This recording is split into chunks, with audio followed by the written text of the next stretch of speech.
नमस्कार दोस्तों ज्ञान का सार यूट्यूब चैनल में आप सभी का बहुत बहुत स्वागत है। अभी हम चर्चा कर रहे हैं संत कबीरदास जी के बहुत ही ज्ञानवर्धक दोहों के ऊपर। ये जो संत कबीरदास जी ने दोहे वर्णित किए हैं अपने जीवन के अनुभवों से, ये दोहे हमारे मन को शीतल करने वाले हैं। इसलिए इन दोहों में जो पिरोया गया एक एक शब्द है, उस शब्द के द्वारा जो वर्णित दोहा है वो बहुत ही अनुभवी बनाने वाला है, जीवन में कुछ शिक्षा देने वाला है। तो आइए आज की इस वीडियो में भी हम संत कबीरदास जी के 5 दोहों के ऊपर चर्चा करते हैं और समझते हैं कि परमात्मा को पाने के लिए हमें अपने मन रूपी मंदिर से किस किस चीज़ को बाहर निकालने की ज़रूरत है, अर्थात क्या क्या त्याग करने की ज़रूरत है।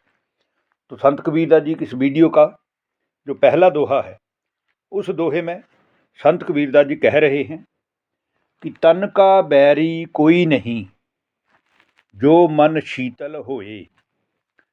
तन का बैरी कोई नहीं जो मन शीतल होए, तू आपा को डारी दे दया करे सब कोई।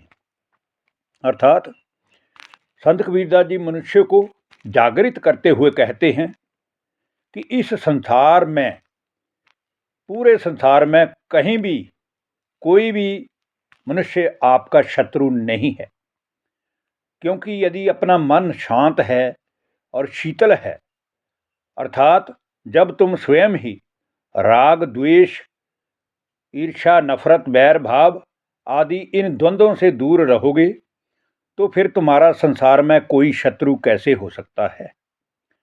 सबसे बड़ा शत्रु हमारा अहंकार है, अभिमान है।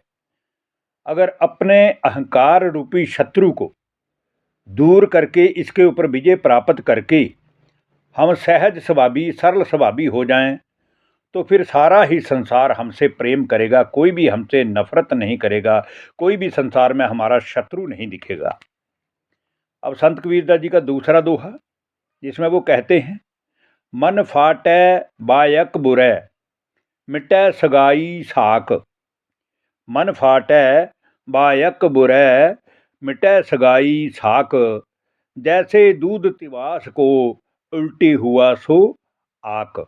अर्थात जब मन की भावना बदल जाती हैं, मन में किसी के प्रति कोई दुर्भावना पैदा हो जाती है, अर्थात जब मन फट जाता है, तो उस समय अच्छे ज्ञान की शिक्षा देने वाले भी, सही मार्ग दिखाने वाले भी, सत्य की राह दिखाने वाले लोग भी बुरे लगते हैं, क्योंकि मन के सारे ही संबंध टूट जाते हैं।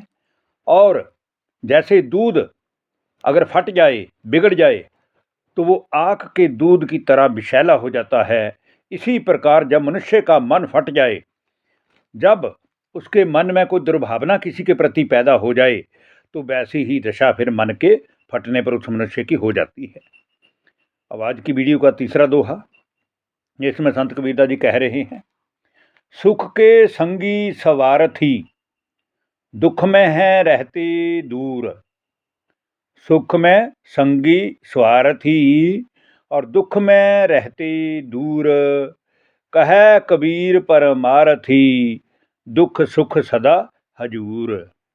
कहने का भावार्थ ये है कि जो स्वार्थ वाले लोग हैं, जो स्वार्थी लोग हैं, जो अपना मतलब सिद्ध करने वाले लोग हैं, जिनको केवल अपना स्वार्थ सिद्ध करना है, उसके बाद जिसके द्वारा वो स्वार्थ सिद्ध करते हैं उसके ऊपर अगर बुरा समय आएगा तो उसका वो हाल नहीं पूछेंगे। ऐसे जो स्वार्थी लोग हैं वो केवल सुख के ही साथी होते हैं, दुख में कभी वो किसी का साथ नहीं देते हैं। मनुष्य पर जब दुख आता है तो उस समय सबसे पहले ये जो मतलबी टाइप के लोग हैं, ये किनारा कर लेते हैं, फिर वो रिश्तेदारी में हो या मित्र संबंधियों में हो, अर्थात दूर हो जाते हैं। किंतु जो परमार्थी लोग होते हैं, जो परमात्मा से अपनी प्रीति जोड़ करके सभी मनुष्यों का भला चाहने वाले लोग होते हैं, उनका तो जीवन ही परोपकार में व्यतीत होता है, दूसरों की भला करने में व्यतीत होता है। वो अपना तो भला करते ही करते हैं, लेकिन सारी सृष्टि के सभी मनुष्यों का वो भला करते हैं, कभी किसी का वो दुख नहीं चाहते। दुख हो या सुख वे सदैव साथ निभाते हैं और यही कबीरदास जी के सत्य वचन हैं कि हमें हर किसी को सुख ही देना है, कभी भी हमें किसी को दुखी नहीं करना है, दुख देने वाले वचन नहीं बोलने हैं, किसी से मतलब वाला रिश्ता नहीं रखना है, या ऐसा नहीं है कि हम अपना स्वार्थ सिद्ध कर लें और जब किसी सामने वाले पे दुख आए तो हम उससे किनारा कर लें, ऐसा नहीं करना है। अब आज की वीडियो का चौथा दोहा, जिसमें संत कबीरदास जी कह रहे हैं कि बारी पारी अपने चले प्यारे मीत, बारी पारी अपने चले प्यारे मीत, तेरी बारी जियरे नियरे है आबिये नीत। अर्थात अपने प्रिय मित्र और सगे संबंधियों की बारी आई तो वो ऐसे बुरे वक्त में एक एक करके चले जाते हैं, कोई भी साथ निभाने एक खड़ा नहीं होता है। क्यों नहीं होता है?